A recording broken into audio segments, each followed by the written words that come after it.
हे friends, तो अब हम पहुंच चुके हैं प्रयागराज में। प्रयागराज में आके अगर आपने डिजिटल महाकुंभ नहीं देखा है तो कुछ नहीं देखा है। इससे हमें पता चलता है कि एक्चुअल में महाकुंभ क्यों मनाया जाता है और समुद्र मंथन क्यों हुआ था। तो चलो चलते हैं महाकुंभ में, जो कि है डिजिटल महाकुंभ। इसके लिए हमें सबसे पहले टिकट खरीदनी पड़ेगी, जो कि 50 रुपीज़ की टिकट आती है। अगर आप 2 जैसे हैं तो 2 जैसों के लिए तो 100 रुपीज़ की आएगी।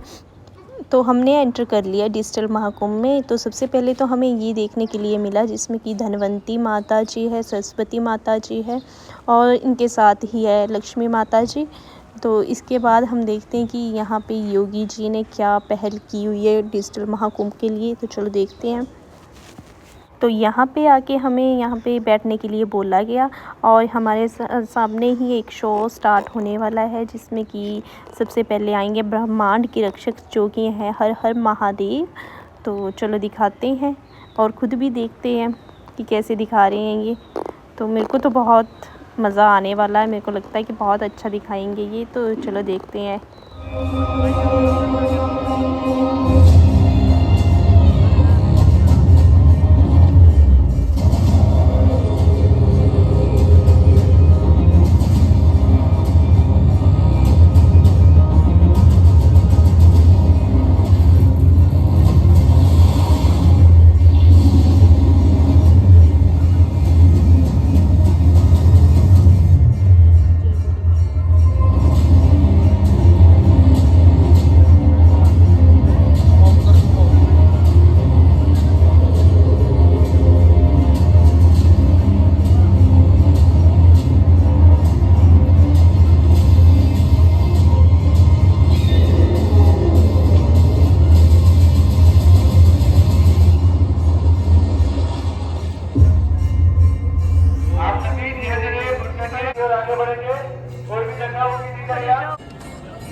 इसके बाद ही हम पहुंचे सेकेंड हॉल में, जहां पे दिखाया जा रहा था कि समुद्र मंथन क्यों हुआ था और इसके लिए फिर से हमें बैठने के लिए बोला गया। तो सृष्टि के प्रादुर्भाव के साथ ही प्रकाश अंधकार, सत्य असत्य और धर्म अधर्म का शाश्वत संघर्ष भी आरंभ हो गया। ये कथा भी ऐसे ही एक संघर्ष की है, जिसने एक मूल धर्म परंपरा को जन्म दिया। एक दिवस पृथ्वी पर विचरण करते समय महर्षि दुर्वासा को एक दिव्य पुष्पमाला प्राप्त हुई। सुवासित माला को देवयोग के जान वे उसे स्वर्गाधिपति इंद्र के पास ले गए। हे सुरपति, ये दुर्लभ माला मैं आपको भेंट करता हूँ, इसे मेरा आशीर्वाद समझकर सहेज कर रखें। परंतु इंद्र महर्षि के आशीष का मान न कर सके और अहंकार के प्रमाद में उन्होंने वो माला ऐरावत के मस्तक पर रख दी। पुष्पोद्गम से असहज ऐरावत ने माला धरती पर दी। दम्भी इंद्र, ऐसा घोर अपमान, जिस धन ऐश्वर्य पर तुम इतना इतराते हो, मैं वही तुमसे छीन लूंगा। मैं इसी क्षण तुम्हें और तुम्हारे लोग को श्रीहीन होने का श्राप देता हूँ। एवमस्तु। ऋषि श्राप के प्रभाव से देवताओं का वैभव छिन गया। तीनों लोगों में हाहाकार मच गया। देवों की शक्ति क्षीण होते ही दानवों ने देवलोक पर आक्रमण कर दिया। घोर देव-असुर संग्राम के पश्चात स्वर्गलोक दानवों के अधीन हो गया। अत्यंत पराजित देवगण त्राहिमाम करते श्री हरि विष्णु की शरण में पहुंचे। प्रभु, तीनों लोगों पर संकट है, हमें इस श्राप से मुक्ति दिलाइए। देवराज, इस संकट का समाधान सागर मंथन है, परंतु मंथन तभी सफल होगा जब देवता और दानव मिलकर प्रयास करेंगे। ये कैसे संभव होगा नाथ? सृष्टि के कल्याण हेतु इन दो परस्पर शक्तियों को साथ आना ही होगा। हरि आज्ञा से मंथन आरंभ किया गया। मंथराचल पर्वत को बधाई और नाग वासुकी को नेति बनाकर दानव और देव समुद्र को मथने लगे। मंथन आरंभ होने के कुछ समय बाद ही हर ओर अंधकार छा गया। भीषण ताप से सब झुलसने लगा। हे ईश्वर, ये कैसी विपदा है? ये हलाहल विष्ठा, जिसकी भयंकर गंध और ज्वाला से सब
स्थापित किया।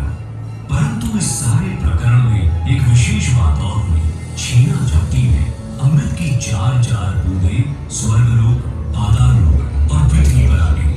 पृथ्वी पर ये बूंदें प्रयाग, हरिद्वार, उज्जैन और नासिक में गिरी। अमृत से पवित्र हुई धरा तीर्थ बन गई। यही कारण है कि इन स्थानों पर हर 12 वर्षों में कुंभ मेले का आयोजन होता है।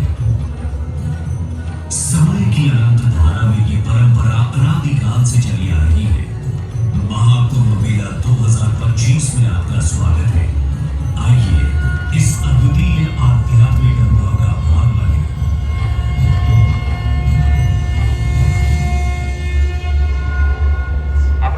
तो ये था समुंदर मंथन, जिसमें कि हमें बताया गया कि एक्चुअल में महाकुंभ क्यों मनाया जाता है। और जिन लोगों को नॉलेज नहीं है वो तो इस डिजिटलाइजेशन के द्वारा देख सकते हैं कि हमारा महाकुंभ क्यों मनाया जाता है, इंडिया में महाकुंभ क्यों मनाया जाता है। और इसके साथ ही हमें यहाँ पे इतनी बड़ी बड़ी अच्छी अच्छी स्क्रीन्स मिली देखने के लिए, जिसमें कि जैसे टच करो, टच ना भी करो, अगर आप उसके साथ चलोगे तो आपको लगेगा कि हम समुद्र की लहरों को ऐसे छू रहे हैं। तो उसमें भी एक अजीब ही नशा था और मतलब बहुत अच्छा लग रहा था, बहुत अच्छा एक्सपीरियंस हो रहा था। और साथ में इसके ही देवी देवताओं के इन्होंने बहुत अच्छे से बनाए गए थे। ऐसे लग रहा था कि हम एक्चुअल में एक्सपीरियंस कर रहे हैं, कि एक्चुअल में देख रहे हैं कि एक्चुअल में हमारे सामने ये सब कुछ पानी जैसे बह रहा है। इतनी बड़ी बड़ी स्क्रीन्स लगाई गई थी जिसमें मतलब बहुत अच्छा लग रहा था, बहुत अच्छा ऐसे लग रहा था कि हम एक्चुअल में वैसी नगरी में पहुंच गए हैं जिसमें देवी देवता एक्चुअल में निवास करते थे। तो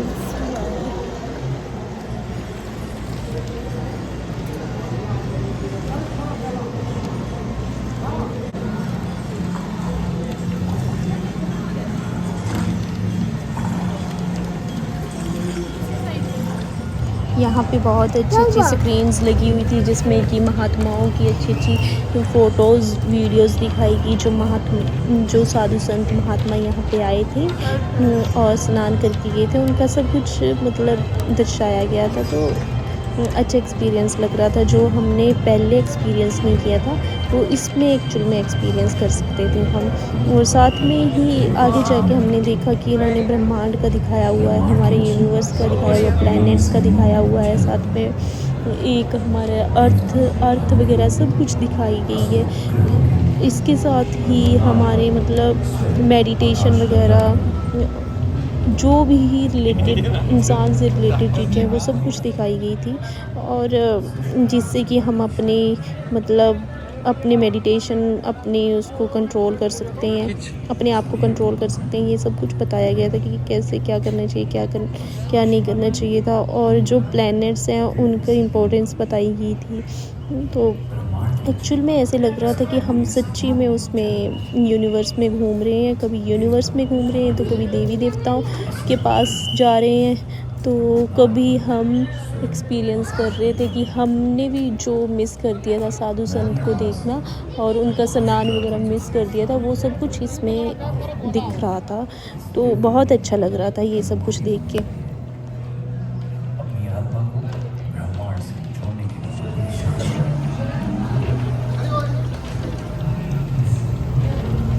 सभी आत्मा और साक्षी कुंभ बल के दिव्य संयोग का ब्रह्मांड की रचना इस खगोलीय संयोग में झलक देवता और असुर ग्रह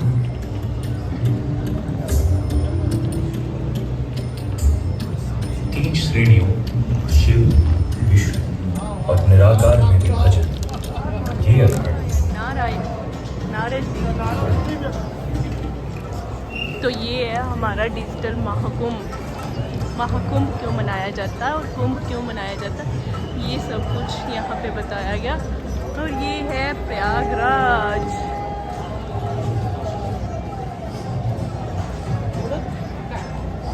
जय भोले।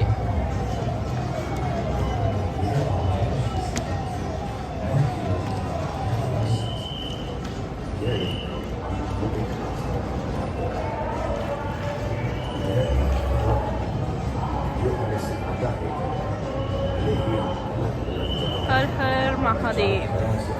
तो डिजिटल महाकुंभ का ब्लॉग यहीं पे ख़त्म होता है और नेक्स्ट दिखाती हूँ मैं नेक्स्ट मंदिर। चलो मिलते हैं आपको नेक्स्ट ब्लॉग में, तब तक के लिए बने रहिए रॉयल डलहौजियन के साथ। Okay bye bye, take care, bye करो, बाय करो।